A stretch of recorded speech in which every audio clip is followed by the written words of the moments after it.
거친 손으로 호랑이를 살린 노인의 적선.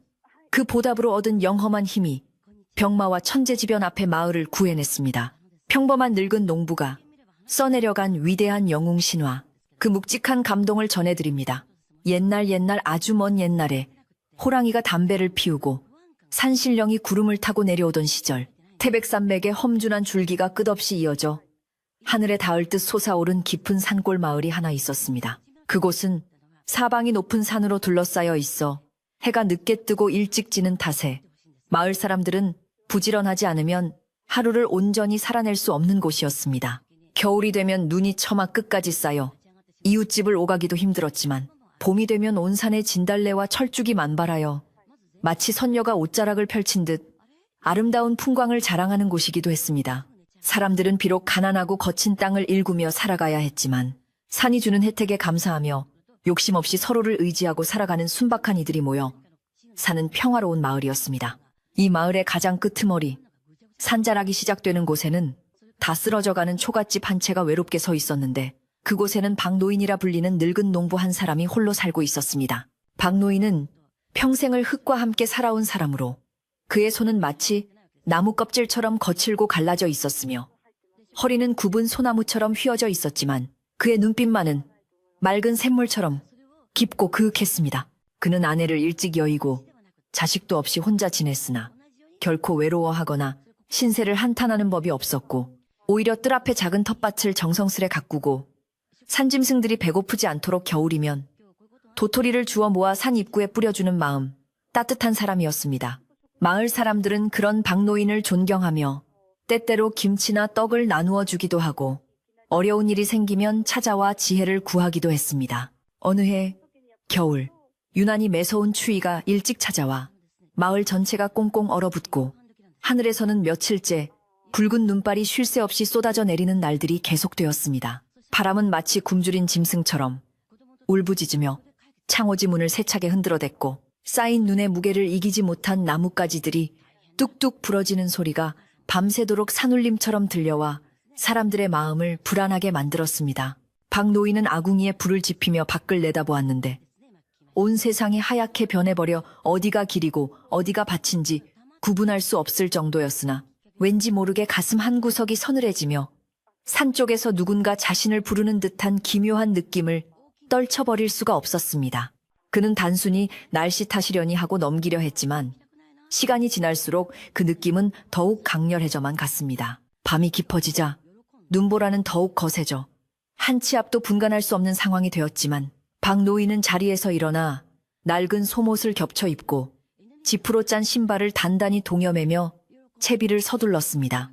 평소 같으면 이런 날씨에 문 밖을 나서는 것은 목숨을 거는 무모한 짓이라 생각했겠지만 이날따라 그의 발길은 자석에 이끌리듯 자연스럽게 산을 향해 움직이고 있었고 머릿속에는 오직 산에 가봐야 한다는 생각 하나만이 가득 차올랐습니다. 그는 지팡이 하나에 의지한 채 문을 열고 나섰는데 얼굴을 때리는 차가운 눈바람이 마치 살을 애는 듯 고통스러웠지만 박노인은 묵묵히 고개를 숙이고 무릎까지 빠지는 눈길을 헤치며 한 걸음 한 걸음 산속으로 들어갔습니다. 마을의 불빛은 이미 사라진 지 오래였고 오직 눈에 반사되는 희미한 달빛만이 그의 길을 비추고 있었습니다. 산 중턱에 이르렀을 때 박노인은 거친 숨을 몰아쉬며 잠시 멈춰 섰는데 바람소리 사이로 희미하게 들려오는 짐승의 신음소리를 듣게 되었습니다. 그 소리는 고통에 찬 비명 같기도 하고 살려달라는 애원 같기도 하여 듣는 이의 가슴을 저미게 만드는 슬픔이 담겨 있었습니다. 박노인은 소리가 들려오는 방향으로 귀를 기울이며 조심스럽게 발걸음을 옮겼는데 덤불을 헤치고 나아가자 그곳에는 상상조차 하지 못한 거대한 호랑이 한 마리가 덫에 걸려 피를 흘리며 쓰러져 있었습니다.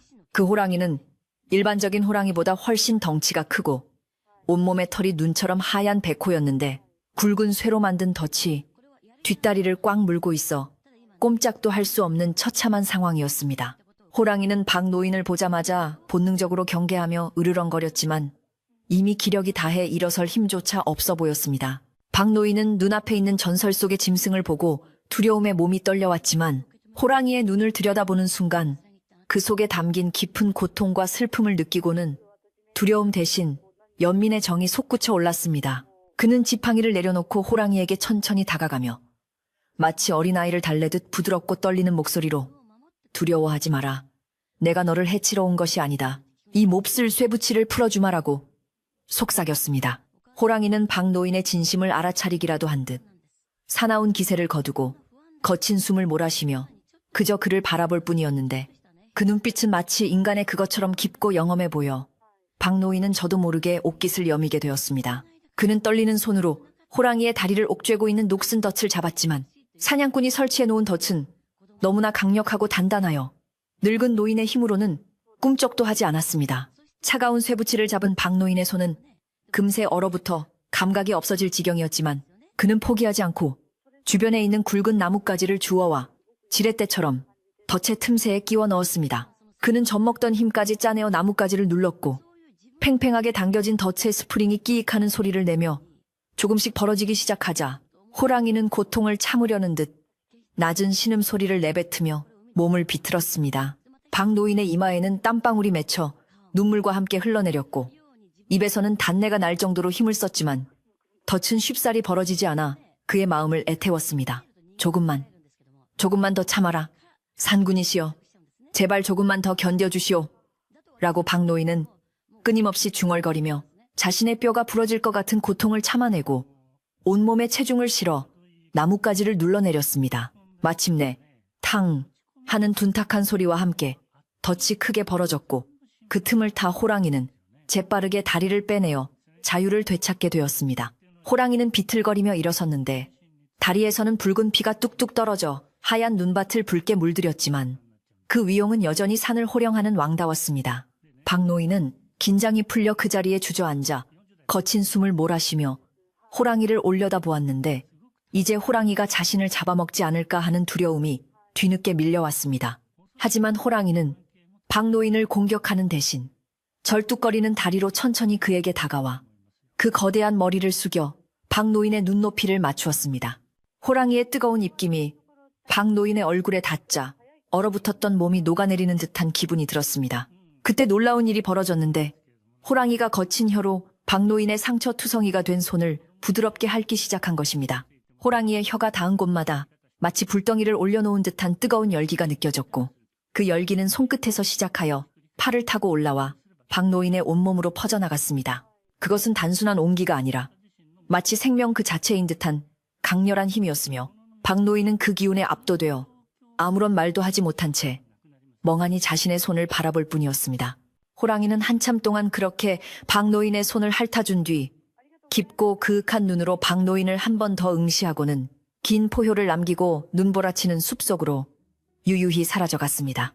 호랑이가 떠난 뒤에도 박노인은 한동안 그 자리에 못 박힌 듯 앉아 있었는데 놀랍게도 맹추위 속에서도 그의 손은 화로에 손을 깬 것처럼 후끈거리고 있었습니다. 그는 자신의 손을 이리저리 뒤집어 보았는데 겉모습은 여전히 주름지고 거친 농부의 손이었지만 손바닥 안쪽에서부터 붉은 기운이 감돌며 알 수 없는 힘이 꿈틀거리는 것을 느낄 수 있었습니다. 박노인은 이것이 꿈인지 생시인지 분간이 가지 않았지만 눈앞에 흩뿌려진 호랑이의 피와 벌어진 덫을 보며 분명히 일어난 일임을 확신하게 되었습니다. 그는 조심스럽게 몸을 일으켜 집으로 돌아가는 길을 재촉했는데 신기하게도 올 때와는 달리 몸이 깃털처럼 가볍고 추위가 전혀 느껴지지 않았으며 눈 덮인 산길이 마치 평지처럼 편안하게 느껴졌습니다. 집으로 돌아온 박노인은 젖은 옷을 벗고 자리에 누웠지만 손에서 느껴지는 열기 때문에 쉽사리 잠을 이룰 수가 없었습니다. 그는 이불 속에 손을 넣고 누워 천장을 바라보며 오늘 밤 산속에서 있었던 기이한 만남을 되새겨 보았습니다. 산신령이라 불리는 백호가 자신에게 남긴 이 뜨거운 기운이 무엇을 의미하는지, 앞으로 자신에게 어떤 일이 벌어질지 알 수 없었지만 그는 막연하게나마 이것이 자신의 남은 생을 송두리째 바꿔놓을 것이라는 예감을 했습니다. 밖에서는 여전히 눈보라가 몰아치고 있었지만 박노인의 방 안은 아궁이의 온기 때문이 아니라 그의 손에서 뿜어져 나오는 신비한 열기로 인해 훈훈하게 데워지고 있었습니다. 그는 자신의 두 손을 가슴에 모으고 호랑이가 무사히 상처를 치료하고 산으로 돌아갔기를 간절히 기도하며 눈을 감았습니다. 다음 날 아침 눈보라가 그치고 맑은 햇살이 마을을 비추었을 때 박노인은 평소보다 늦게 눈을 떴습니다. 그는 자리에서 일어나 방문을 열고 밖으로 나갔는데 온 세상이 하얗게 덮인 풍경 속에서 자신의 집 마당에만 눈이 녹아있는 것을 보고 깜짝 놀랐습니다. 자신이 밤새 걸어다녔던 마루와 돛돌, 그리고 마당의 흙 위에는 눈이 쌓이지 않고 물기가 촉촉하게 배어 있었던 것입니다. 박노인은 고개를 갸웃거리며 마당으로 내려섰고 무심코 뜰 앞에 말라 비틀어져 죽어가던 매화나무 가지를 손으로 어루만졌습니다. 그러자 믿을 수 없는 일이 벌어졌는데 그의 손길이 닿은 곳에서부터 메마른 가지에 생기가 돌기 시작하더니 작고 푸른 새순이 돋아나기 시작한 것입니다. 한겨울 추위 속에 죽어가던 나무가 박노인의 손길 한 번에 되살아나는 것을 목격한 그는 너무나 놀라 뒤로 물러서며 자신의 손을 쳐다보았습니다. 박노인은 자신의 손에 깃든 이 신비한 능력이 두려우면서도 한편으로는 경이롭게 느껴졌습니다. 그는 혹시나 하는 마음에 부엌으로 들어가 며칠 전 얼어서 터져버린 물동이에 손을 대보았는데 차가운 옹기 조각들이 따뜻해지면서 금이 갔던 부분이 서서히 붙어버리는 기적 같은 현상을 보게 되었습니다. 그는 이 능력이 어젯밤 호랑이가 주고 간 은혜임을 직감했고 함부로 드러내서는 안 될 귀중하고도 위험한 힘이라는 것을 깨달았습니다. 마을 사람들에게 이 사실이 알려지면 큰 소동이 일어날 것이 뻔했기에 박노인은 이 비밀을 가슴 깊이 묻어두기로 결심하고 평소와 다름없이 행동하려 애썼습니다. 하지만 그의 손은 자신의 의지와 상관없이 닿는 것마다 생명을 불어넣고 온기를 전하고 있어 일상적인 생활을 하는 것조차 조심스러워지기 시작했습니다. 며칠이 지나자 마을에는 이상한 소문이 돌기 시작했는데 박노인의 집 주변에는 한겨울임에도 불구하고 봄처럼 따뜻한 기운이 감돌고 그의 집 텃밭에만 파릇파릇한 새싹이 돋아나고 있다는 이야기였습니다. 이웃집에 사는 젊은 아낙네가 물을 빌리러 왔다가 박노인의 마당에 핀 매화를 보고 놀라 마을 사람들에게 전한 것이 화근이었습니다. 사람들은 박노인이 산신령에게 홀린 게 아니냐거나 도깨비 방망이라도 주운 게 틀림없다며 수군거렸지만 박노인은 그저 양지 바른 곳이라 일찍 봄이 찾아온 것뿐이네라고 둘러대며 사람들의 호기심을 피하려 했습니다. 하지만 그의 손이 닿은 달걀에서 병아리가 하루 만에 깨어나고 시들시들하던 강아지가 그의 품에 안기자마자 펄펄 뛰어다니는 모습을 본 사람들의 의심은 점점 커져만 갔습니다. 그러던 어느 날 마을 촌장이 박노인을 찾아와 진지한 얼굴로 물었습니다. 박 영감, 자네 집에 도대체 무슨 일이 있는 건가? 마을 사람들이 자네를 두고 별의별 소리를 다 하고 있네. 혹시 산에 가서 무엇을 잘못 건드린 것은 아닌가? 박노인은 촌장의 질문에 가슴이 철렁 내려앉았지만 끝내 입을 다물고 고개를 저으며 아무 일도 없다고 시치미를 떼었습니다. 촌장은 미심쩍은 눈빛으로 박노인을 바라보다가 부디 마을에 해가 되는 일은 없어야 하네 라는 말을 남기고 돌아갔습니다. 박노인은 촌장의 뒷모습을 보며 깊은 한숨을 내쉬었고 자신의 손을 내려다보며 이 능력이 축복인지 저주인지 알 수 없어 괴로워했습니다. 시간이 흘러 겨울이 가고 봄이 찾아왔지만 마을에는 비가 한 방울도 내리지 않아 심각한 가뭄이 시작되었습니다. 계곡의 물은 말라 바닥을 드러냈고 논과 밭은 거북이 등껍질처럼 쩍쩍 갈라져 농작물들이 타들어가기 시작했습니다. 마을 사람들은 기우제를 지내고 하늘에 비를 내려달라고 빌었지만 야속한 하늘은 구름 한 점 없이 맑기만 했고 태양은 자결하여 땅을 더욱 메마르게 만들었습니다. 촌장을 비롯한 마을 사람들의 얼굴에는 수심이 가득 찼고 식수가 부족해지자 인심마저 흉흉해져 서로를 탓하며 다투는 일이 잦아졌습니다. 박노인은 자신의 손으로 말라가는 우물에 물을 채울 수 있지 않을까 생각해 보았지만 많은 사람들이 보는 앞에서 그런 기적을 행했다가 어떤 일이 벌어질지 몰라 망설이고 있었습니다. 그러던 중 마을의 우물마저 바닥을 드러내어 흙탕물만 고이게 되자 사람들은 물을 구하기 위해 산 넘고 물 건너 먼 곳까지 가야 하는 고통을 겪게 되었습니다. 박노인은 밤마다 몰래 자신의 집 뒤편에 있는 작은 샘물에 손을 담가 맑은 물이 솟아나게 한 뒤 그 물을 길어다 이웃집 독에 몰래 채워주곤 했습니다. 아침에 일어난 사람들은 누가 물을 채워놓았는지 알 수 없어 의아해하면서도 그것을 산신령의 조화라 여기며 감사히 마셨습니다. 박노인은 자신의 행동이 들키지 않도록 조심했지만 꼬리가 길면 잡히는 법이라 밤늦게 마시를 다녀오던 한 청년이 박노인이 물동이를 나르는 모습을 목격하고 말았습니다. 청년은 박노인이 어디서 그렇게 맑은 물을 구해오는지 궁금해하며 뒤를 밟았고 박노인이 마른 샘에 손을 넣자 물이 콸콸 솟아오르는 믿기 힘든 광경을 목격하게 되었습니다. 청년은 소스라치게 놀라 도망치듯 마을로 내려왔고 다음 날 아침날이 밝자마자 마을 회관으로 달려가 사람들에게 자신이 본 것을 떠벌리기 시작했습니다. 제가 분명히 봤어요. 박노인 영감이 손을 대니까 마른 땅에서 물이 솟구쳤다니까요. 그 영감은 보통 사람이 아니에요. 마법을 부리는 요물이거나 신선이 된 게 분명해요. 청년의 말에 마을 사람들은 반신반의하면서도 그동안 박노인 주변에서 일어났던 기이한 일들을 떠올리며 웅성거리기 시작했습니다. 어떤 이는 박노인이 마을을 구할 구세주라며 기뻐했고 어떤 이는 그가 요사스러운 술법으로 마을을 홀리고 있다며 두려워했습니다. 마을은 순식간에 박노인에 대한 이야기로 들끓었고 사람들의 시선은 경외심과 의심 사이에서 흔들리고 있었습니다. 박노인은 마을의 분위기가 심상치 않음을 느끼고 두문불출하며 집안에 머물렀습니다. 그는 자신의 의도와는 다르게 일이 커져버린 것에 대해 걱정하며 호랑이가 준 이 능력이 마을의 평화를 가져오기는커녕 분란의 씨앗이 된 것 같아 마음이 무거웠습니다. 그는 밤마다 산을 향해 절을 하며 산군이시여, 제가 어찌해야 합니까? 이 늙은이에게 지혜를 주십시오라고 기도했지만 산은 묵묵부답일 뿐 아무런 대답도 들려주지 않았습니다. 그러는 동안에도 가뭄은 더욱 심해져 사람들의 목을 조여왔고 마을의 가축들마저 하나둘 쓰러지기 시작하자 사람들의 인내심은 한계에 다다르고 있었습니다. 어느 날 저녁, 박노인은 마당에서 멍하니 하늘을 바라보고 있었는데 대문 밖에서 낯선 발자국 소리가 들려왔습니다. 문을 열어보니 마을 사람 몇 명이 심각한 표정으로 서 있었는데 그들은 박노인에게 도움을 청하러 온 것이 아니라 무언가를 따지러 온 듯한 기색이 역력했습니다. 박 영감, 자네가 물을 만들어낼 수 있다는 게 사실인가? 사실이라면 왜 우리에게 숨기고 혼자만 쓰고 있었나? 마을 사람들이 다 죽어가는데 그걸 보고만 있었단 말인가? 흥분한 마을 사람들의 목소리가 높아지자 박노인은 당황하여 뒷걸음질 쳤습니다. 아닐세. 그건 오해일세.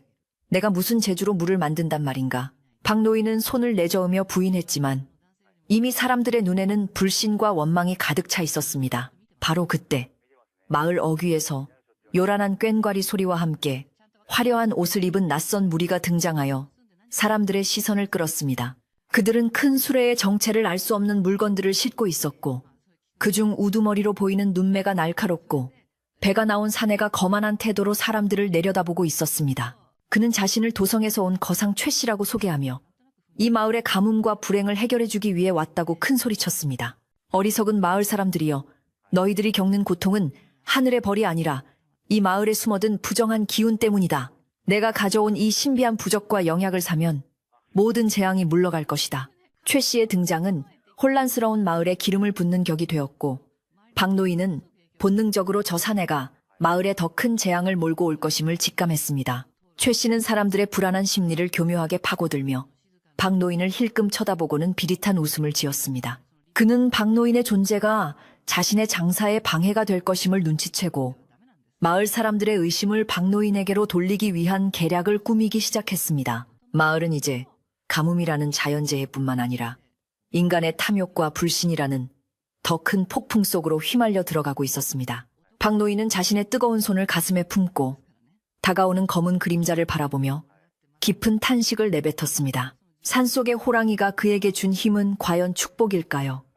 아니면 감당할 수 없는 시련의 시작일까요? 바람이 멈춘 고요한 밤.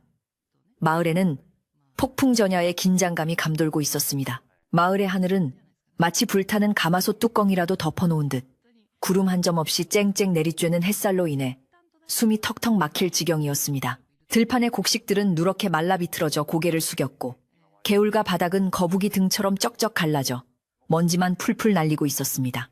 매일 아침이면 마을 아낙네들이 물동이를 이고 산 너머 깊은 골짜기까지 가서 물을 길어와야 했지만 그마저도 점점 말라가고 있어 마을 전체에는 깊은 한숨과 절망의 그림자만이 짙게 드리워져 있었습니다. 사람들의 얼굴은 흙빛으로 변해갔고 굶주린 아이들의 울음소리가 담장을 넘어 들려올 때마다 어른들은 죄인이 된 듯 고개를 들지 못했습니다.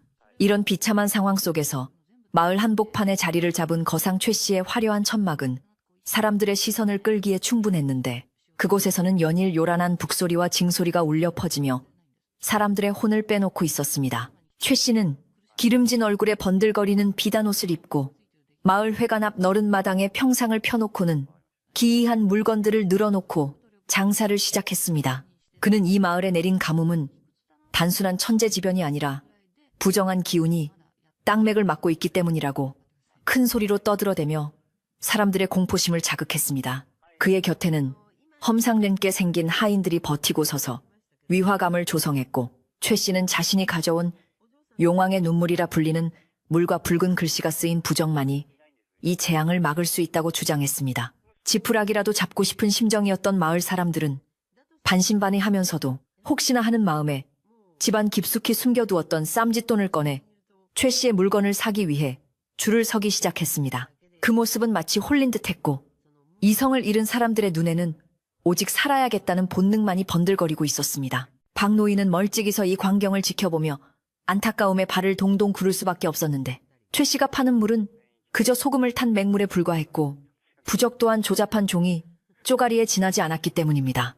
하지만 마을 사람들은 최 씨의 현란한 말솜씨에 속아 귀한 곡식과 돈을 갖다 바치고 있었으니, 이를 지켜보는 박 노인의 가슴은 숫덩이처럼 새카맣게 타들어갔습니다. 박 노인은 당장이라도 달려가 저 사기꾼의 행태를 고발하고 싶었지만, 그랬다가는 자신의 손에 깃든 신비한 힘까지 들통날까 두려워 섣불리 나설 수가 없었습니다. 그는 주먹을 꽉 쥐었는데 그때마다 손바닥에서 뜨거운 열기가 뿜어져 나와 그를 더욱 괴롭게 만들었고, 이 힘을 가지고도 이웃을 돕지 못하는 자신의 처지를 비관하며 긴 한숨을 내쉬었습니다. 그러던 어느 날, 마을에 엎친 데 덮친 격으로 가축들에게 알 수 없는 전염병이 돌기 시작하여 사람들을 더욱 공포에 떨게 만들었습니다. 멀쩡하던 소가 갑자기 입에 거품을 물고 쓰러지거나 닭들이 시름시름 앓다가 떼죽음을 당하는 일이 곳곳에서 발생했습니다. 가축은 농부들에게 전 재산이나 다름없는 소중한 생명이었기에 마을 사람들의 충격과 슬픔은 이루 말할 수 없었습니다.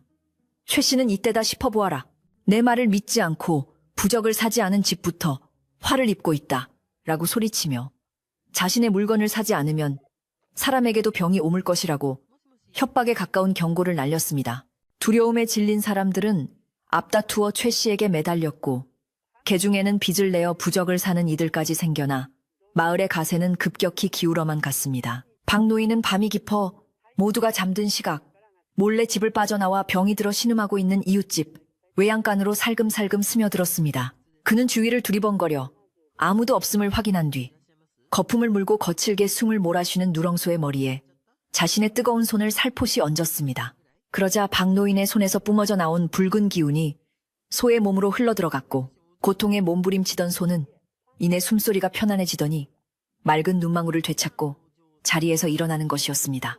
박 노인은 안도의 한숨을 내쉬며 소의 등과 배를 쓰다듬어 주었고, 소는 고맙다는 듯 박 노인의 손을 핥으며 꼬리를 흔들었습니다. 그는 날이 밝기 전에 서둘러 집으로 돌아와야 했기에 소에게 작별 인사를 하고 도둑고양이처럼 발소리를 죽여 자신의 오두막으로 돌아왔습니다. 다음 날 아침, 죽어가던 소가 멀쩡하게 살아나 밭을 갈고 있다는 소식이 마을에 전해지자 사람들은 눈이 휘둥그레졌습니다. 소주인은 덩실덩실 춤을 추며 최 씨가 준 부적을 외양간에 붙여놓았더니 소가 살아났다며 동네방네 떠들고 다녔고, 이 소문은 삽시간에 퍼져 최 씨의 위상은 하늘 높은 줄 모르고 치솟았습니다. 박 노인은 자신이 한 일이 엉뚱하게도 사기꾼의 공으로 돌아가는 것을 보며 씁쓸한 미소를 지었지만, 그래도 소가 살아나고 이웃이 기뻐하는 모습을 보며 위안을 삼았습니다. 하지만 이것은 오히려 마을 사람들을 더 깊은 수렁으로 빠뜨리는 결과가 되었으니 이제는 아무도 최 씨의 능력을 의심하지 않게 되었고, 가난한 집들까지 나서서 가산을 탕진하며 부적을 사들이는 지경에 이르게 되었습니다. 이러한 광란의 분위기 속에서 마을의 가장 큰 어른이자 정신적 지주였던 월매 할머니가 지팡이를 짚고 힘겹게 마을 회관으로 나오셨습니다. 월매 할머니는 허리가 굽고 눈이 침침했지만 평생을 이 마을에서 살아오며 숱한 고난을 이겨낸 지혜로운 분이셨습니다. 할머니는 최 씨의 천막 앞에서 춤을 추고 있는 사람들을 향해 쩌렁쩌렁한 목소리로 꾸짖으셨습니다. 이 어리석은 사람들아, 정신들 차려라. 조상 대대로 물려받은 땅과 땀 흘려 얻은 곡식을 어찌 저런 낯선 장사치의 혓바닥에 놀아나 바친단 말이냐. 가뭄은 하늘의 뜻이요, 병은 때가 되면 물러가는 법이니 서로 돕고 의지하며 견뎌야지 어찌 요행을 바란단 말이냐. 할머니의 일갈에 흥분해 있던 사람들이 잠시 주춤하며 웅성거렸습니다. 하지만 최 씨는 눈 하나 깜짝하지 않고 비열한 미소를 지으며 월매 할머니 앞으로 걸어 나와 비아냥거렸습니다. 아이고, 노망난 할멈이 또 헛소리를 하시는구만. 시대가 변했는데 아직도 옛날 타령이요? 내 영험한 힘을 보고도 그런 소리가 나오시오. 마을 사람들이 다 죽어나가야 속이 시원하시겠소. 최 씨의 선동에 휩쓸린 몇몇 젊은이들이 동조하며 할머니는 빠지세요. 우리가 다 알아서 합니다라며 월매 할머니를 밀치려 들었습니다. 할머니는 비틀거리며 넘어질 뻔하셨지만 마침 그곳에 있던 박노인이 재빨리 달려나와 할머니를 부축해드렸습니다. 박노인의 단단한 손이 할머니의 팔을 잡는 순간 할머니는 깜짝 놀란 눈으로 박노인을 올려다보았습니다. 할머니는 박노인의 손에서 느껴지는 범상치 않은 열기를 감지하신 듯 했습니다. 월매 할머니는 박노인의 손을 꼭 잡고 떨리는 목소리로 귓속말을 하셨습니다.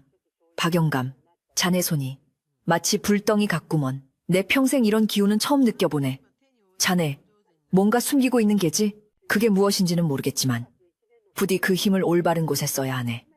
저 사악한 무리로부터 우리 마을을 지킬 사람은 자네뿐인 것 같아. 박노인은 할머니의 해안에 놀라 아무 말도 하지 못하고 고개만 숙였지만 마음속에서는 뜨거운 무언가가 울컥 치솟는 것을 느꼈습니다. 할머니는 다시 한번 지팡이를 들어 땅을 내리치며 사람들에게 호통을 치셨지만 이미 최 씨의 가머니설에 눈이 먼 사람들은 할머니를 외면하고 다시 구판으로 돌아가 버렸습니다. 가뭄은 날이 갈수록 심해져 이제는 우물물조차 말라버려 식수를 구하기가 하늘의 별 따기만큼 어려워졌습니다. 사람들은 목이 말라 흙탕물이라도 마시기 위해 아귀다툼을 벌였고 인심은 흉흉해져 이웃 간에 물 한 바가지를 두고 싸움박질이 벌어지기 일쑤였습니다. 최 씨는 이 기회를 틈타 터무니없이 비싼 가격에 물을 팔기 시작했는데 돈이 없는 사람들은 집문서나 땅문서라도 가져와 물과 바꿔야 했습니다.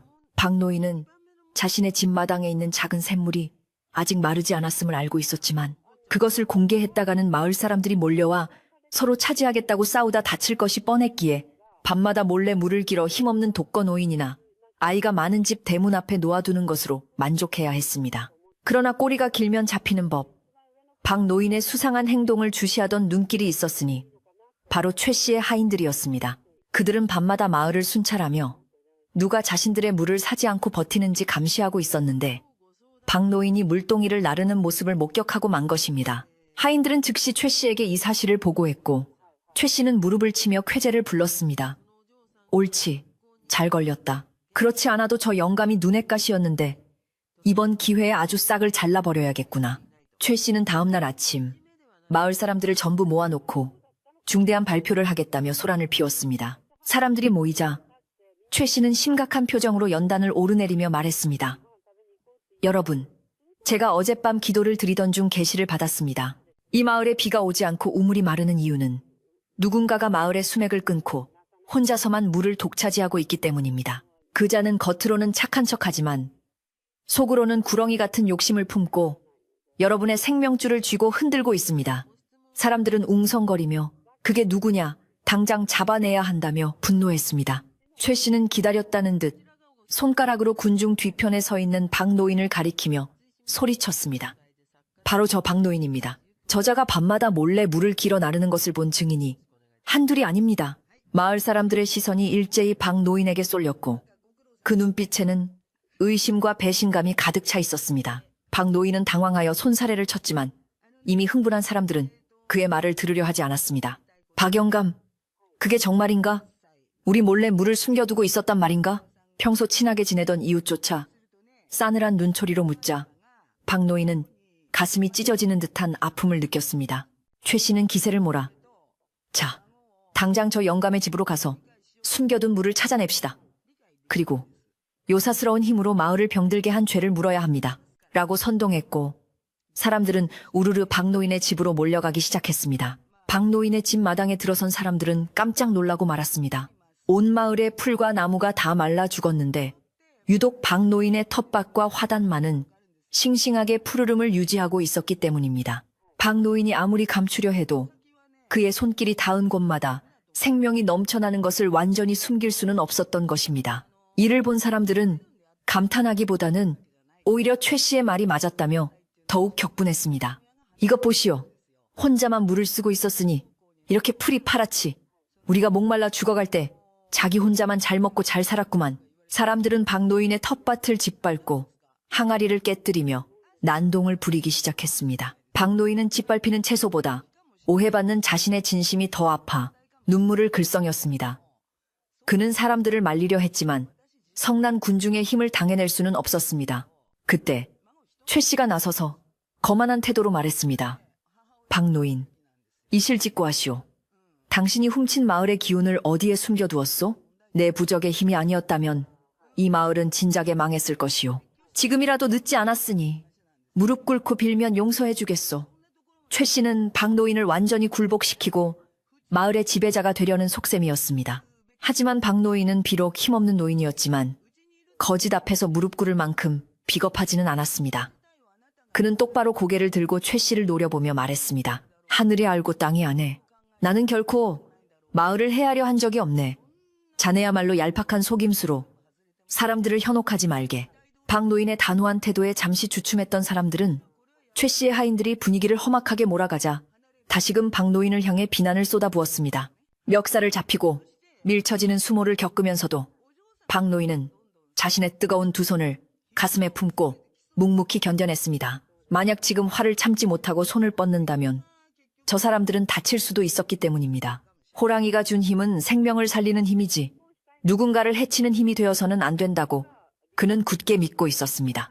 혼란이 극에 달했을 때 갑자기 마을 어귀에서 다급한 비명소리가 들려왔습니다. 사람 살려. 우리 아이가 숨을 안 쉬어요.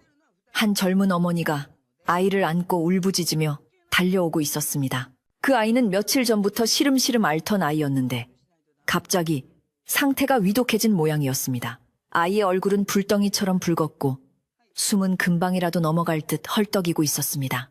사람들은 싸움을 멈추고 웅성거리며 길을 터주었고 어머니는 최 씨 앞에 털썩 주저앉아 애원했습니다. 거상님, 제발 우리 아이 좀 살려주세요. 좋다는 약을 다 써봐도 소용이 없어요. 용왕님의 물을 좀 주시면 안 될까요? 어머니는 품에 있던 쌈짓돈을 전부 꺼내 내밀었습니다. 최 씨는 난처한 표정을 지으며 뒷걸음질 쳤습니다. 사실 그가 파는 물은 아무런 효험이 없는 소금물이었기에 다 죽어가는 아이에게 먹였다가는 오히려 탈이 날 것이 뻔했기 때문입니다.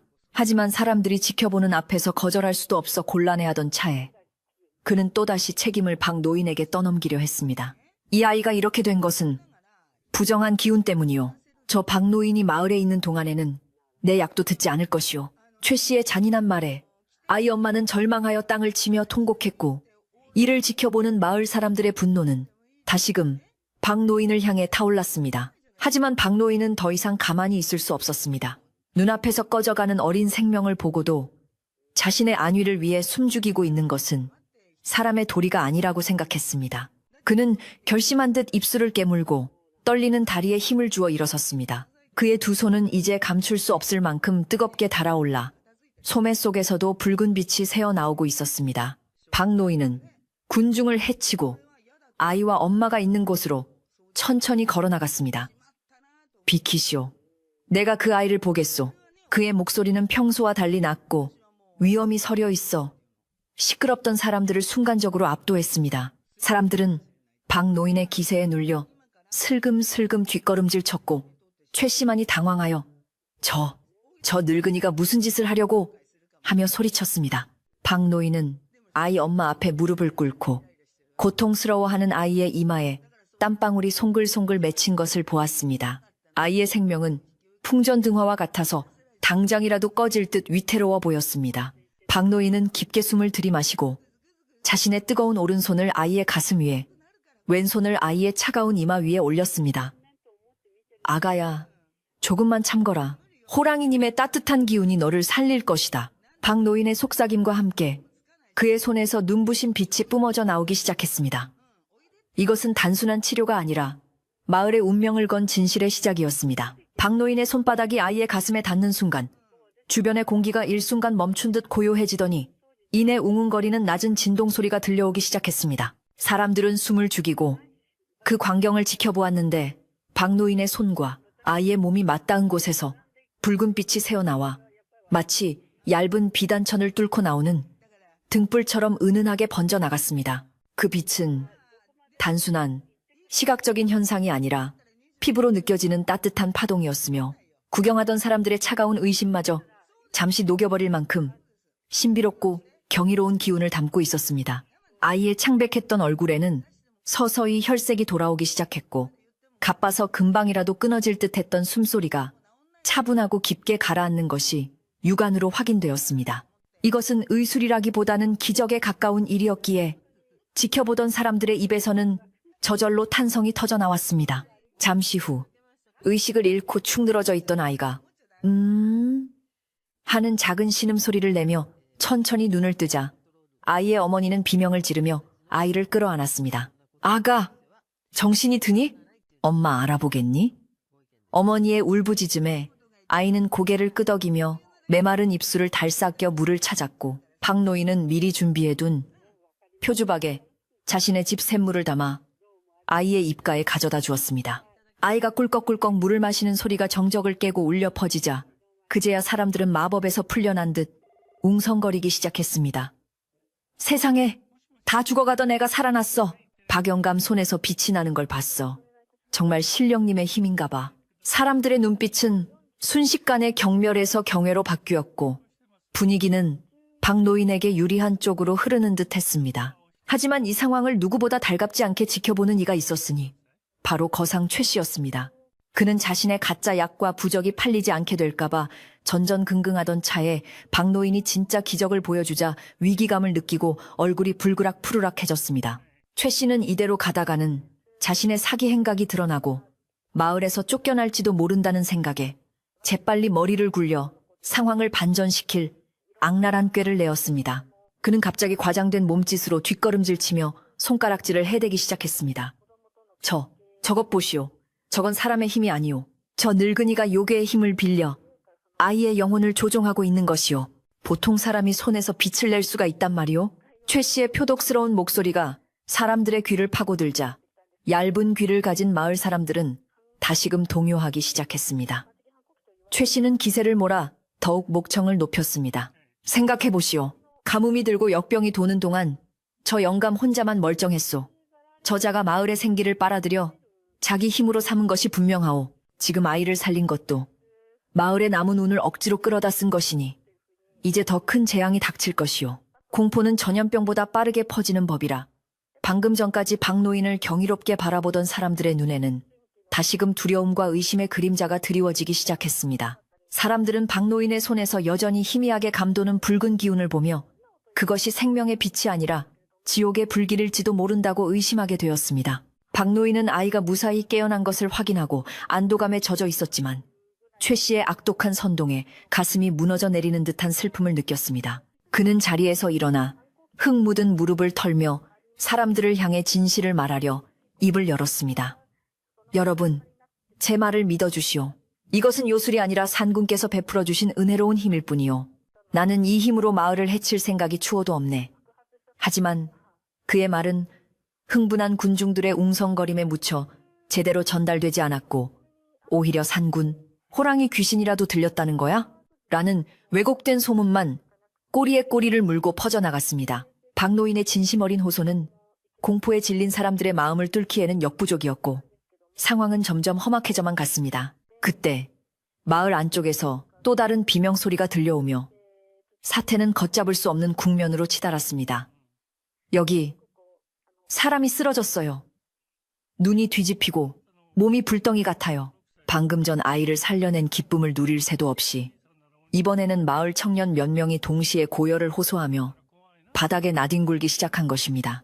역병은 멈추지 않고 더욱 기승을 부리며 마을 전체를 집어삼키려 하고 있었고 사람들은 이것이 최 씨의 말대로 박노인이 금기를 건드려 발생한 저주라고 확신하게 되었습니다.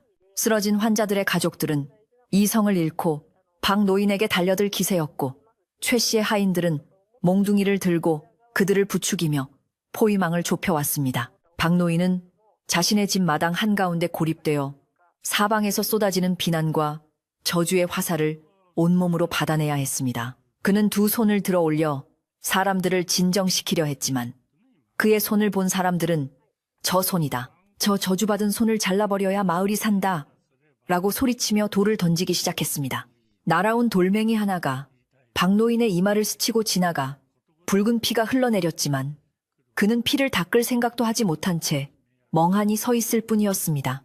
자신이 목숨을 걸고 구해준 호랑이의 선물이, 그리고 이웃을 돕고 싶어 간직해온 이 힘이 어찌하여 사람들에게는 공포의 대상이 되고 마는지 박노인은 하늘을 원망하고 싶을 지경이었습니다. 이 아수라장 속에서 월매 할머니가 다시 한번 지팡이를 휘두르며 사람들 앞을 가로막고 나섰습니다.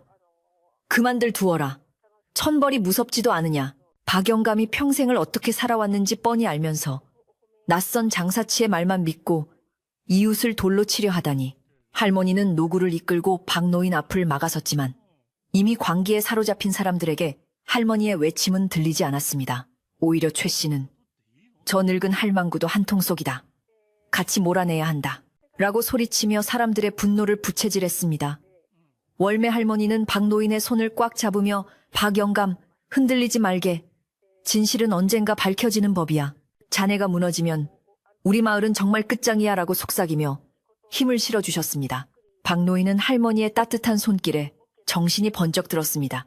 이대로 가다가는 자신뿐만 아니라 월매 할머니까지 위험해질 수 있었고 마을은 최 씨의 소나기에 넘어가 영영 회복할 수 없게 될 것이 분명했습니다. 그는 더 이상 물러설 곳이 없음을 깨닫고 지금까지 숨겨왔던 자신의 모든 것을 걸고 정면 승부를 해야겠다고 결심했습니다.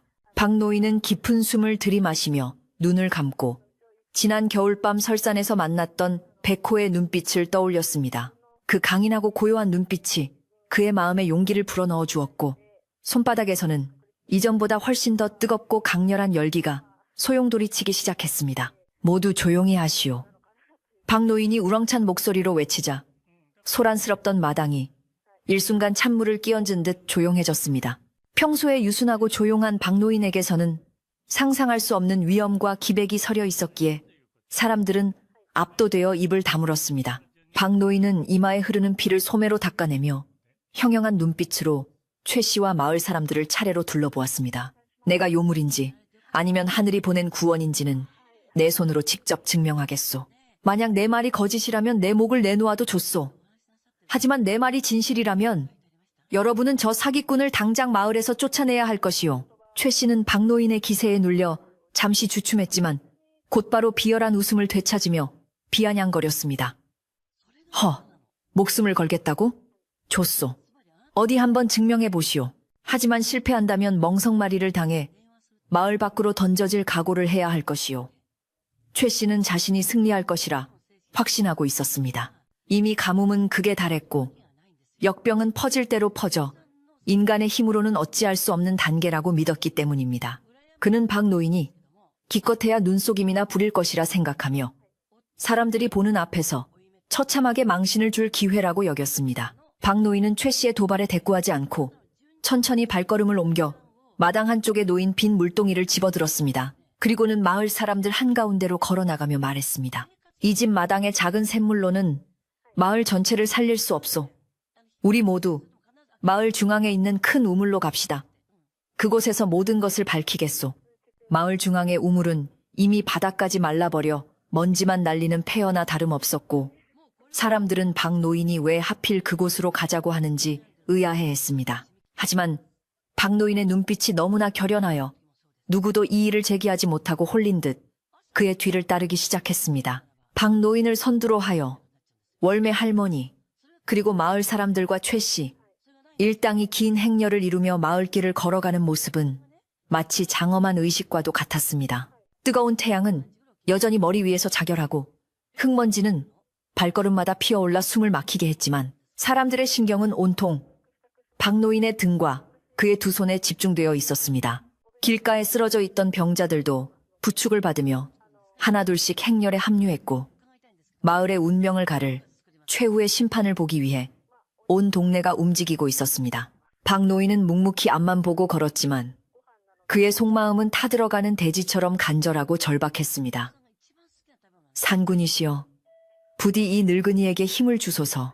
제 목숨은 버려도 좋으니 이 불쌍한 이웃들을 살려주소서. 마을 회관 앞 광장에 도착하자 말라버린 우물이 흉물스러운 입을 벌리고 그들을 맞이했습니다. 우물 주변의 돌은 뜨겁게 달궈져 있었고 안을 들여다보면 깊은 어둠과 건조한 흙바닥만이 보일 뿐 물기는 한 방울도 찾아볼 수 없었습니다. 최 씨는 우물을 가리키며 킬킬거렸습니다. 보시오. 이미 죽어버린 우물 앞에서 무엇을 하겠다는 거요? 여기서 굿이라도 버릴 작정이요? 아니면 눈물이라도 짜내어 채울 셈이요? 최 씨의 하인들도 덩달아 낄낄거리며 박 노인을 조롱했고 마을 사람들은 기대와 실망이 뒤섞인 표정으로 박 노인을 바라보았습니다. 박 노인은 우물가에 서서 깊은 숨을 내쉬었습니다. 그의 손은 이제 제어할 수 없을 만큼 뜨거워져 마치 용암이 흐르는 듯 붉게 달아올라 있었습니다. 그는 소매를 걷어붙이고 자신의 양손을 드러내 보였는데 햇빛 아래서도 선명하게 빛나는 붉은 광채에 사람들은 헉소리를 내며 뒤로 물러섰습니다. 그것은 분명 인간의 살가죽에서 나올 수 없는 빛이었고 신비로우면서도 두려움을 자아내는 기운이었습니다. 박 노인은 떨리는 목소리지만 힘주어 말했습니다. 나는 지난 겨울 산에서 덫에 걸린 호랑이를 구해준 적이 있어. 그때 그 호랑이가 내 손을 핥아준 뒤로 내 손은 생명을 살리는 손이 되었소. 내가 숨겨왔던 것은 이 힘이 나를 위한 것이 아니라 여러분 모두를 위한 것임을 몰랐기 때문이요. 사람들은 웅성거리며 호랑이라고? 백호를 말하는 건가? 그 전설이 사실이었단 말이야? 라며 놀라워했습니다. 최 씨는 당황하여 거짓말이다. 짐승 따위가 무슨 은혜를 갚는단 말이냐. 저건 다 꾸며낸 이야기다. 라고 소리쳤지만 박 노인의 진지한 태도에 사람들은 조금씩 귀를 기울이기 시작했습니다. 박 노인은 우물의 난간을 잡고 몸을 숙여 그 캄캄하고 메마른 바닥을 응시했습니다. 그는 자신의 모든 기력과 생명력을 이 손끝에 집중하여 땅속 깊은 곳에 숨어버린 물줄기를 다시 불러올릴 준비를 하고 있었습니다. 이것은 단순히 물을 찾는 것이 아니라 끊어진 마을의 생명줄을 다시 잇고 사람들의 잃어버린 믿음을 회복하는 거룩한 작업이었습니다. 박 노인은 우물 안으로 손을 뻗기 전 마지막으로 하늘을 한번 올려다보았습니다. 구름 한 점 없는 야속한 하늘이었지만 그는 그 너머에 자신을 지켜보고 있을 호랑이의 기운을 느꼈습니다. 이제 모든 것을 보여드리겠습니다. 박 노인은 나지막이 읊조리며 빛나는 두 손을 우물 안쪽 깊숙이 허공을 향해 뻗었습니다. 그러자 놀랍게도 박 노인의 손에서 뿜어져 나온 붉은 빗줄기가 우물 바닥으로 쏟아져 내려가기 시작했고 메마른 땅이 그 빛을 받아들이며 미세하게 진동하기 시작했습니다. 지켜보던 사람들은 숨쉬는 것조차 잊은 채 눈앞에서 벌어지는 기이한 광경에 온 신경을 집중했습니다. 돼지는 우르릉거리는 소리를 내며 울부짖었고 우물 바닥에 갈라진 틈 사이로 하얀 김이 피어오르기 시작했습니다. 최 씨는 믿을 수 없다는 듯 눈을 비비며 이게 무슨 하며 말을 잇지 못했습니다. 박 노인의 이마에서는 굵은 땀방울이 비오듯 쏟아졌고 그의 몸은 극심한 에너지 소모로 인해 사시나무 떨듯 떨리고 있었습니다. 하지만 그는 멈추지 않고 더욱 강하게 기운을 불어넣었습니다. 땅속 깊이 잠들어 있던 수맥이 박 노인의 열기에 반응하여 꿈틀대기 시작했고 마침내 깊은 곳에서부터 물 차오르는 소리가 들려왔습니다. 콸콸콸 하는 청명한 소리는 마치 천상의 음악처럼 사람들의 귀를 적셨고 절망에 빠져있던 마을에 희망의 신호탄을 쏘아 올렸습니다. 이제 진실이 밝혀질 순간이 코앞에 다가왔습니다. 박 노인의 손끝에서 시작된 기적은 우물을 넘어 마을 전체로 퍼져나갈 준비를 마쳤고 사람들은 두려움과 기대가 뒤섞인 눈으로 우물 안을 뚫어져라 쳐다보고 있었습니다. 최 씨와 그의 일당은 뒷걸음질 치며 도망칠 구멍을 찾기 시작했고 월매 할머니는 감격에 겨워 눈물을 흘리며 두 손을 모았습니다. 박 노인은 자신의 모든 것을 태워버릴 듯한 열기 속에서 오직 마을을 살리겠다는 일념 하나로 버티고 서 있었습니다. 과연 말라버린 우물에서 다시 물이 솟아오를 수 있을까요? 그리고 이 물이 병든 사람들을 치유하고 타락한 마을을 정화할 수 있을까요? 모든 것은 박 노인의 빛나는 두 손에 달려 있었습니다. 우물 깊은 곳에서부터 들려오던 웅웅거리는 진동은 점점 더 커져 마치 천둥이 땅속에서 울리는 듯한 굉음으로 변해갔고 사람들은 발밑이 흔들리는 것을 느끼며 서로의 옷자락을 붙잡고 두려움에 떨었습니다. 박 노인의 손에서 뿜어져 나온 붉은 빗줄기는 어둠 속을 헤치고 들어가 대지에 막힌 혀를 뚫어내는 창과 같았는데 그 빛이 닿은 곳마다 딱딱하게 굳어있던 흙덩이들이 부서지고 바위가 갈라지며 새로운 길이 열리고 있었습니다. 박 노인은 온몸의 기력이 쇠하여 정신이 아득해지는 것을 느꼈지만 지금 손을 거두면 모든 것이 물거품이 된다는 생각에 입술을 깨물어 피를 내며 정신을 붙들었고 솟아라. 제발 솟아올라라. 라고 속으로 끊임없이 외쳤습니다. 그의 간절한 염원이 하늘에 닿았는지 아니면 산신령이라 불리는 백호가 약속을 지키려는 것인지 마침내 우물 바닥에서 팡 하는 소리와 함께 흙먼지가 높이 치솟아 올랐습니다. 그 자욱한 먼지 구름 사이로 무언가가 맹렬한 기세로 솟구쳐 오르기 시작했는데 그것은 바로 그토록 기다리던 맑고 투명한 물줄기였습니다. 처음에는 가늘게 뿜어져 나오던 물줄기는 박 노인의 손빛이 강해질수록 점점 굵어지더니 이내 거대한 용이 승천하는 듯한 기세로 콸콸 쏟아져 나와 순식간에 메마른 우물 바닥을 적시기 시작했습니다. 물이다. 물이 나왔다.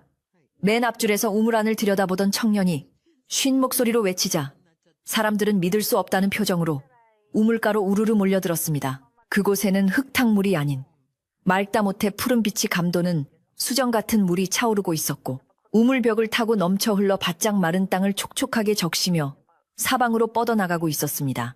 우물물은 마치 살아있는 생명체처럼 빠르게 차올라 금세 난간까지 찰랑거렸고 그 물에서는 한여름의 더위를 단번에 날려버릴 듯한 서늘하고 신비로운 냉기가 뿜어져 나왔습니다.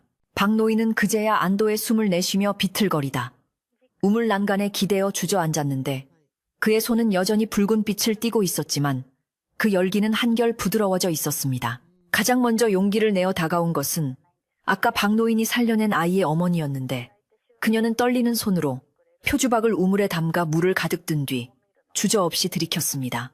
꿀꺽꿀꺽 물 넘어가는 소리가 정적을 깨고 울려 퍼지자 사람들은 숨을 죽이고 그녀의 반응을 살폈습니다. 물을 다 마신 어머니는 눈을 번쩍 뜨더니 아 달다. 물이 꿀맛 같아요. 몸속에 열이 싹 내려가는 것 같아요.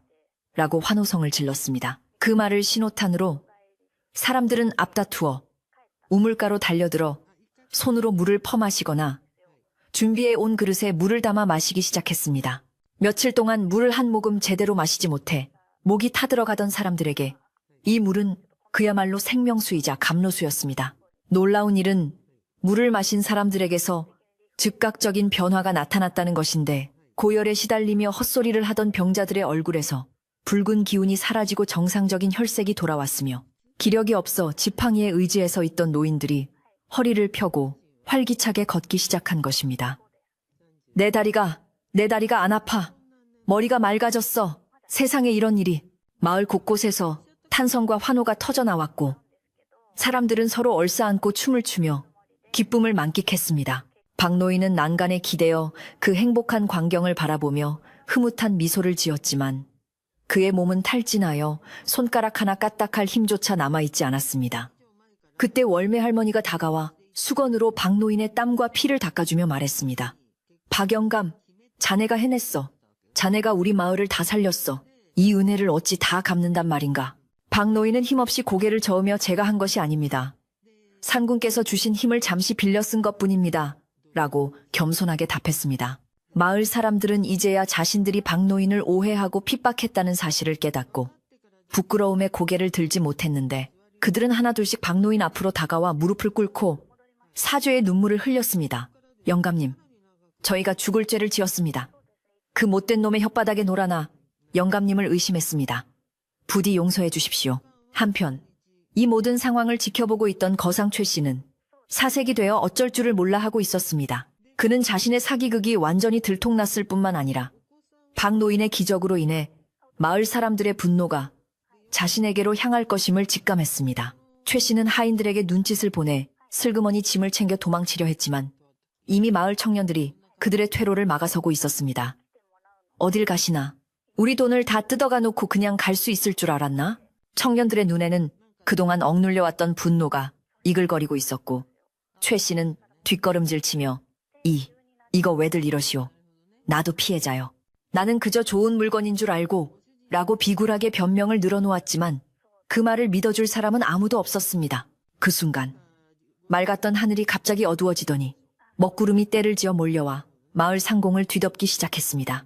대낮임에도 불구하고 밤처럼 컴컴해진 하늘에서는 굵은 천둥 소리가 우르릉 쾅쾅하며 세상을 집어삼킬 듯 울부짖었고 번쩍이는 번개가 구름 사이를 가르며 최 씨가 서 있는 곳 근처의 나무를 내리쳤습니다. 사람들은 하늘이 노했다고 생각하여 바짝 엎드렸는데 곧이어 마른 하늘에 날벼락처럼 굵은 빗줄기가 쏟아지기 시작했습니다. 한 방울 두 방울 떨어지던 빗방울은 순식간에 폭우로 변하여 대지를 두들겼고 오랫동안 쌓여있던 먼지와 때를 씻어내리기 시작했습니다. 비다! 비가 온다! 사람들은 빗속으로 뛰쳐나가 하늘을 향해 팔을 벌리고 쏟아지는 비를 온몸으로 맞이했습니다.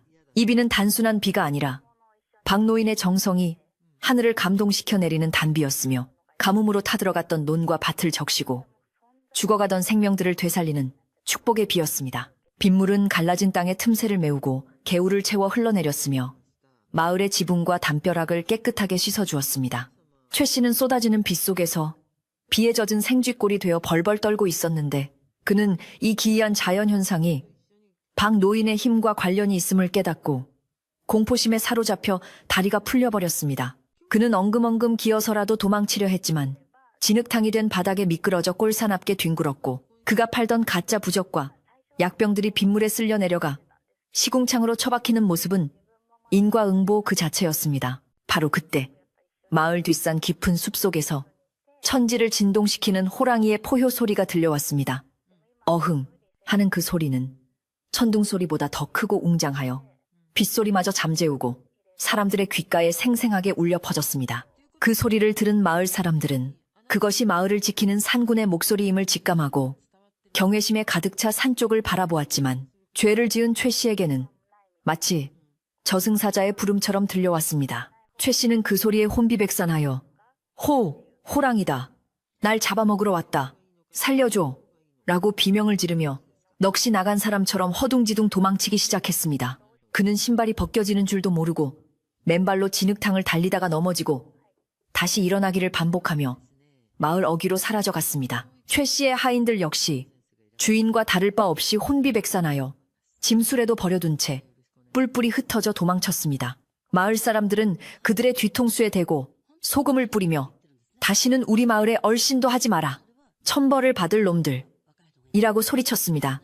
악인들이 모두 사라지자 마을에는 진정한 평화가 찾아왔고 빗줄기는 더욱 거세게 내려 마을의 묵은 때와 나쁜 기운을 모조리 씻어내고 있었습니다. 박노인은 빗속에 서서 산 쪽을 향해 깊이 고개를 숙여 감사의 인사를 올렸습니다. 그는 어렴풋이 보았습니다. 비안개 자욱한 숲의 가장자리에서 하얀 털을 가진 거대한 호랑이가 조용히 마을을 내려다보다가 자신의 임무를 다했다는 듯 유유히 사라지는 모습을 말입니다. 마을 사람들은 비가 오는 와중에도 집으로 돌아가지 않고 마을 회관 마당에 모여 잔치를 벌였습니다. 그들은 최 씨가 버리고 간 쌀과 곡식들을 거두어 밥을 짓고 떡을 만들었으며 빗물을 받아 씻은 채소로 전을 부쳐 나누어 먹었습니다. 그동안 굶주리고 목말랐던 고통은 씻은 듯이 사라지고 사람들의 얼굴에는 웃음꽃이 활짝 피어났습니다. 이게 다 박영감 덕분일세. 우리가 은인을 몰라보고 큰 실수를 할 뻔했어. 촌장은 박노인의 손을 잡고 눈시울을 붉히며 거듭 사과했고 마을 청년들은 박노인을 가마 태우듯 들어올려 팻가래를 쳤습니다. 박노인은 허허 늙으니 어지럽네 그만하게라고 손사래를 쳤지만 그의 입가에도 오랜만에 편안한 미소가 번졌습니다. 해가 질 무렵이 되자 억수같이 쏟아지던 비는 보슬비로 변하여 대지를 차분하게 적셨고 서쪽 하늘에서는 구름 사이로 황금빛 노을이 비치며 마을을 따스하게 감싸 안았습니다. 마을의 논과 밭에는 물이 가득 차올라 개구리들이 요란하게 울어댔고 시들어가던 나무들은 생기를 되찾아 잎사귀마다 싱그러운 초록빛을 뽐내고 있었습니다. 우물가에는 물을 챈는 아낙네들의 웃음소리가 다시 들려오기 시작했고 아이들은 물웅덩이에서 첨벙거리며 뛰어놀았습니다. 불과 반나절 전까지만 해도 지옥 같았던 마을이 이제는 풍요롭고 평화로운 낙원으로 변해 있었습니다. 박노인은 마을 사람들의 환대를 뒤로하고 조용히 자신의 집으로 돌아왔습니다. 그의 집 마당은 여전히 푸르른 생명력으로 가득 차 있었고 빗물을 머금은 매화나무는 더욱 고고한 자태를 뽐내고 있었습니다. 그는 젖은 옷을 갈아입고 마루에 걸터 앉아 자신의 손을 내려다보았습니다. 한때 뜨겁게 타올라 그를 괴롭히기도 했고 두렵게도 만들었던 그 붉은 기운은 이제 사라지고 없었습니다. 손바닥을 아무리 비벼보아도 평소에 거친 농부의 손으로 돌아와 있었고 그 신비한 열기는 느껴지지 않았습니다. 박노인은 호랑이가 주었던 능력이 이제 자신의 소임을 다하고 떠나갔음을 깨달았습니다. 아쉬움이 없을 수는 없었지만 박노인은 오히려 홀가분한 마음이 들었습니다. 그 힘은 개인이 소유하기에는 너무나 크고 무거운 것이었으며 위기의 순간에 마을을 구하기 위해 잠시 머물다 간 선물이었기 때문입니다. 그는 두 손을 모아 가슴에 대고 고맙습니다. 정말 고맙습니다. 이 늙은이 생전에 좋은 일 한번 크게 할 수 있게 해주셔서 감사합니다. 라고 나직이 읊조렸습니다. 그의 손은 비록 평범해졌지만 그 손으로 살려낸 생명들과 마을의 평화는 영원히 남을 것이기에 그는 더 이상 바랄 것이 없었습니다. 밤이 깊어지자 마을 집집마다 호롱불이 켜지고 저녁 밥 짓는 연기가 모락모락 피어올랐습니다. 비갠 뒤에 밤 공기는 상쾌하고 시원했으며 풀벌레 소리가 자장가처럼 들려왔습니다. 박노인은 따뜻한 아랫목에 누워 창밖의 달을 바라보았는데 둥근 달 속에 호랑이의 미소가 비치는 듯 했습니다. 그는 오늘 있었던 일을 꿈처럼 회상하며 이제 내일부터는 다시 평범한 농부로 돌아가 밭을 갈고 씨를 뿌리는 일상으로 돌아갈 생각에 마음이 설레었습니다. 마을은 고요했고 사람들의 숨소리는 평온했으며 모든 것이 제자리를 찾은 밤이었습니다. 하지만 이야기는 여기서 끝이 아니었습니다. 다음 날 아침, 마을 사람들은 또 한 번의 놀라운 광경을 목격하게 되는데 그것은 박노인의 집 주변뿐만 아니라 마을 전체의 밭에 하룻밤 사이에 곡식들이 쑥쑥 자라나 황금 들판을 이루고 있었던 것입니다. 비가 온 것만으로는 설명할 수 없는 마치 누군가가 밤새도록 밭을 돌보며 걸음을 주고 기운을 불어넣은 듯한 풍경이었습니다. 사람들은 이것이 떠나간 박노인의 능력이 남긴 마지막 선물이자 자연이 인간의 선한 마음에 보답하는 방식이라고 믿게 되었습니다. 이제 마을은 더 이상 가난하고 척박한 산골 마을이 아니라 전설과 기적이 숨쉬는 풍요로운 땅으로 거듭나게 된 것입니다. 아침 햇살이 동쪽 산등성이를 넘어 마을을 비추기 시작하자 밤새 내린 비에 젖은 기와지붕과 초가지붕에서는 하얀 김이 모락모락 피어올라 마치 구름 속에 마을이 떠있는 듯한 신비로운 풍경을 자아냈습니다. 사람들은 평소보다 일찍 잠에서 깨어 밖으로 나왔는데 눈앞에 펼쳐진 광경을 보고는 자신의 눈을 의심하며 입을 다물지 못했습니다. 며칠 전까지만 해도 가뭄으로 바짝 말라 붉은 흙바닥을 드러냈던 논과 밭이 하룻밤 사이에 온통 푸른 생명력으로 뒤덮여 있었고 벼이삭들은 마치 가을 추수철처럼 누렇게 익어 고개를 숙이고 있었기 때문입니다. 이것은 단순한 비의 혜택을 넘어선 박노인의 손끝에서 시작된 기적의 힘이 되지 전체로 퍼져나가 맺은 결실임이 분명했습니다. 마을 사람들은 누가 먼저랄 것도 없이 박노인의 집으로 발걸음을 옮겼는데 그들의 손에는 각자 집에서 가장 귀하게 여기는 물건들이 들려 있었습니다. 어떤 이는 갓 낳은 따뜻한 달걀 꾸러미를, 어떤 이는 고이 아껴두었던 꿀단지를, 또 어떤 이는 밤새 짠 배보자기를 들고 박노인을 찾아왔습니다. 어제까지만 해도 그를 의심하고 몰아세웠던 죄책감과 죽어가는 마을을 살려준 은혜에 대한 감사가 뒤섞여 사람들의 표정은 숙연하면서도 벅찬 감동으로 일렁이고 있었습니다. 박노인의 집 살인문 앞은 금세 마을 사람들로 인산인해를 이루었지만 아무도 소란을 피우지 않고 조용히 박노인이 나오기만을 기다렸습니다. 박노인은 여느 때와 다름없이 일찍 일어나 마당을 쓸고 있었는데 대문 밖에 인기척을 느끼고 조심스럽게 문을 열었습니다. 문 밖에 가득 모인 사람들을 보고 박노인은 깜짝 놀라 뒷걸음질 쳤지만 촌장이 대표로 앞으로 나와 깊이 허리를 숙여 인사를 올렸습니다. 박 영감님, 아니 박 어르신, 저희가 정말 면목이 없습니다. 어르신의 깊은 뜻도 모르고 짐승만도 못한 짓을 저질렀습니다. 부디 이 미련한 저희들을 용서해 주시고 이 작은 정성이라도 받아주십시오. 촌장의 말이 끝나자 뒤에 서 있던 마을 사람들도 일제히 고개를 숙이며 잘못했습니다. 감사합니다라고 외쳤고 여기저기서 훌쩍이는 소리가 들려왔습니다. 박노인은 황급히 촌장의 손을 잡고 일으켜 세우며 손사래를 쳤습니다. 아이고, 이러지들 마십시오. 이웃끼리 무슨 용서고 사죄란 말입니까? 그저 다 같이 살자고 한 일인데 별일도 아닌 것을 가지고 너무들 그러십니다. 그리고 이 귀한 물건들은 다 거두어 가십시오. 저는 그저 밥 세 끼 먹을 수 있으면 족합니다.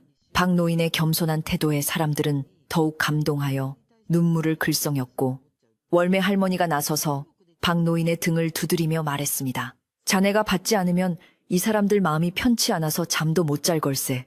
그러지 말고 오늘 마을 잔치를 크게 벌여서 다 같이 나누어 먹는 건 어떤가? 월매 할머니의 제안에 사람들은 그거 좋은 생각입니다. 오늘 당장 잔치를 합시다. 하며 환호했습니다. 그 길로 마을은 잔치 준비로 분주해졌는데 아낙네들은 솥을 걸고 불을 지피며 떡을 찌고 전을 부치기 시작했고 장정들은 마을 회관 마당에 멍석을 깔고 차이를 치며 손님 맞을 준비를 했습니다. 집집마다 곡간을 열어 쌀과 고기를 내어놓으니 가뭄으로 흉흉했던 인심은 온데간데 없고 넉넉하고 풍요로운 마음만이 가득 찼습니다. 고소한 기름 냄새와 구수한 밥 짓는 냄새가 온 마을에 진동하자 집 나갔던 강아지들도 꼬리를 흔들며 돌아오고 아이들은 신이 나서 골목을 뛰어다니며 잔치 분위기를 돋우었습니다. 해질 무렵이 되자 마을 회관 마당에는 상다리가 부러질 듯 푸짐한 음식이 차려졌고 마을 사람 전체가 모여 앉아 왁자지껄한 웃음꽃을 피웠습니다. 상석에는 박노인과 월매 할머니가 앉으셨고 촌장은 막걸리 잔을 높이 들어 건배사를 외쳤습니다. 우리의 생명의 은인 박 어르신과 다시 찾은 우리 마을의 평화를 위하여, 사람들은 위하여 라고 제창하며 술잔을 부딪혔고 흥겨운 풍물패의 가락에 맞춰 덩실덩실 춤을 추기 시작했습니다. 박노인도 사람들의 권유에 못 이겨 막걸리 한 잔을 들이켰는데 그 시원하고 달콤한 맛이 뱃속까지 전해져 그동안의 고단함을 씻어주었습니다. 잔치가 무르익어가면서 사람들 사이의 앙금도 눈 녹듯 사라졌습니다. 물 한 바가지 때문에 멱살 잡고 싸웠던 김 씨와 이 씨는 서로 술을 따라주며 내가 그때는 귀신에 씌었었나 보네, 미안하네라며 사과했고 최 씨의 부적을 사느라 빚을 졌던 사람들도 마을 공동 기금을 통해 빚을 탕감받게 되었습니다. 사람들은 박노인의 기적이 단지 물을 나오게 한 것뿐만 아니라 메말라버린 사람들의 양심과 정까지 되살려 놓았음을 깨닫게 되었습니다. 박노인은 흐뭇한 표정으로 그 모습을 지켜보며 자신의 능력이 사라진 것이 하나도 아쉽지 않다고 생각했습니다. 평범한 손으로 이웃과 술잔을 나누고 손을 맞잡는 것이야말로 진정한 기적이고 행복임을 알았기 때문입니다. 밤이 깊어가자 보름달이 휘영청 밝게 떠올라 잔치마당을 대낮처럼 환하게 비추었습니다. 월매 할머니는 박노인의 손을 꼭 잡고 나지막이 말씀하셨습니다. 박영감, 자네 손은 이제 차가워졌지만 자네 마음의 온기는 영원히 이 마을을 데워줄 걸세. 호랑이님도 분명 산에서 이 모습을 보고 기뻐하고 계실 거야. 박노인은 고개를 끄덕이며 밤하늘에 달을 올려다보았는데 달 표면의 무늬가 마치 호랑이가 웃고 있는 모습처럼 보여 저절로 미소가 지어졌습니다. 그는 마음속으로 산군이시여, 덕분에 우리 마을이 다시 살았습니다. 부디 산속에서도 평안하소서라고 감사의 인사를 올렸습니다. 그 후로 마을에는 많은 변화가 찾아왔습니다. 박노인이 손을 대어 솟아나게 한 우물은 아무리 가뭄이 들어도 마르지 않는 신비한 우물이 되었고 그 물을 마신 사람은 잔병치레 없이 건강하게 장수한다는 소문이 퍼져 인근 마을에서도 물을 얻으러 오는 사람들이 줄을 이었습니다. 마을 사람들은 이 우물을 호랑이샘이라 부르며 신성하게 여겼고 매년 정월 대보름이면 우물 앞에서 제사를 지내며 마을의 안녕과 박노인의 만수무강을 빌었습니다. 박노인의 집 앞 텃밭은 마을 공동 경작지가 되어 그곳에서 나온 작물은 마을의 어려운 이웃을 돕는 데 쓰였습니다. 계절은 흘러 어느덧 다시 가을이 오고 겨울이 찾아왔습니다. 다시 눈이 내리고 찬바람이 불어왔지만 마을 사람들은 더 이상 겨울을 두려워하지 않았습니다. 곳간에는 곡식이 가득하고 곶감이 넉넉했으며 무엇보다 서로를 위하는 따뜻한 마음이 있었기에 추위쯤은 거뜬히 이겨낼 수 있었습니다. 박노인은 이제 마을의 가장 존경받는 어른이 되어 사랑방에 모인 아이들에게 옛날 이야기를 들려주는 낙으로 소일했습니다. 옛날에 아주 커다란 하얀 호랑이가 있었단다. 그 호랑이는 무서운 짐승이 아니라 산을 지키는 신령님이었지. 아이들은 박노인의 무릎에 매달려 눈을 반짝이며 이야기를 들었고 그럴 때면 박노인의 주름진 손은 아이들의 머리를 부드럽게 쓰다듬어 주었습니다. 박노인의 손에서는 더 이상 붉은 빛도 뜨거운 열기도 나오지 않았습니다. 그저 거칠고 투박한 평생 흙을 만지며 살아온 농부의 손일 뿐이었습니다. 하지만 마을 사람들은 알고 있었습니다.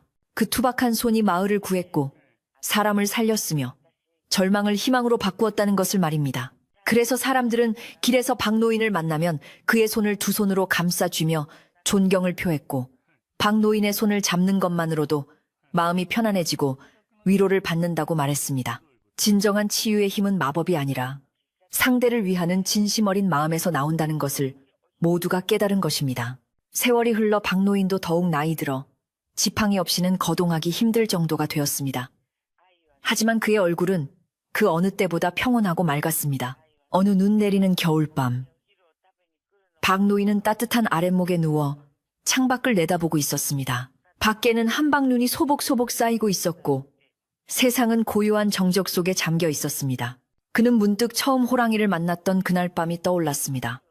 그때의 두려움과 연민, 그리고 기적 같았던 순간들이 주마등처럼 스쳐 지나갔습니다. 이제는 모든 것이 아득한 옛일처럼 느껴졌지만 그날의 온기만은 여전히 가슴속에 남아 그를 덮여주고 있었습니다. 박노인은 눈을 감고 가만히 귀를 기울였습니다. 바람소리 사이로 어흥하는 호랑이의 울음소리가 들리는 듯 했습니다. 그것은 위협하는 소리가 아니라 잘 살았다, 수고했다라고 말하는 다정한 안부 인사처럼 느껴졌습니다. 박노인은 입가에 옅은 미소를 머금으며 중얼거렸습니다. 그래, 자네도 잘 지내고 있는가? 나도 이제 쉴 때가 된 것 같네. 그는 이불을 목까지 끌어덮고 편안한 자세를 취했습니다. 방 안은 훈훈했고 밖에서 들려오는 눈 밟는 소리는 자장가처럼 평화로웠습니다. 그날 밤 마을 사람들은 꿈속에서 거대한 백호가 박노인의 집 지붕 위에 앉아 마을을 굽어보는 꿈을 꾸었습니다. 호랑이의 털에서는 은은한 빛이 뿜어져 나와 마을 전체를 감싸 안았고 그 빛 속에서 사람들은 더 없는 평안함을 느꼈습니다. 다음 날 아침 마을 사람들이 박노인의 안부를 묻으러 갔을 때 그는 마치 깊은 잠에 빠진 듯 평온한 얼굴로 세상을 떠나 있었습니다. 슬픔이 있었지만 통곡보다는 경건한 배웅이 이어졌습니다. 사람들은 박노인이 호랑이의 등을 타고 하늘나라로 올라가 산신령이 되었을 것이라 믿으며 그를 양지 바른 언덕에 고이 모셨습니다. 지금도 그 산골 마을에 가면 사시사철 마르지 않는 맑은 샘물이 솟아오르고 마을 어귀에는 늙은 농부와 호랑이가 나란히 앉아있는 작은 석상이 세워져 있습니다. 마을 사람들은 힘든 일이 있거나 마음이 지칠 때면 그 석상을 찾아와 손을 얹고 기도를 올립니다. 그러면 신기하게도 차가웠던 돌에서 따뜻한 온기가 전해져와 마음의 상처를 어루만져 준다고 합니다. 박노인은 떠났지만 그가 남긴 사랑과 헌신의 이야기는 샘물처럼 마르지 않고 흘러 듣는 이들의 가슴 속에 영원히 꺼지지 않는 등불로 남아있게 되었습니다. 이제 밤이 깊어 온 세상이 잠들 시간입니다. 오늘 밤 여러분의 꿈속에도 하얀 호랑이가 찾아와 지친 몸과 마음을 따뜻하게 안아주기를, 그리고 박노인의 손길 같은 포근한 온기 속에서 편안한 쉼을 얻기를 바랍니다. 내일은 오늘보다 더 맑고 희망찬 해가 떠오를 것입니다. 그럼 안녕히 주무십시오.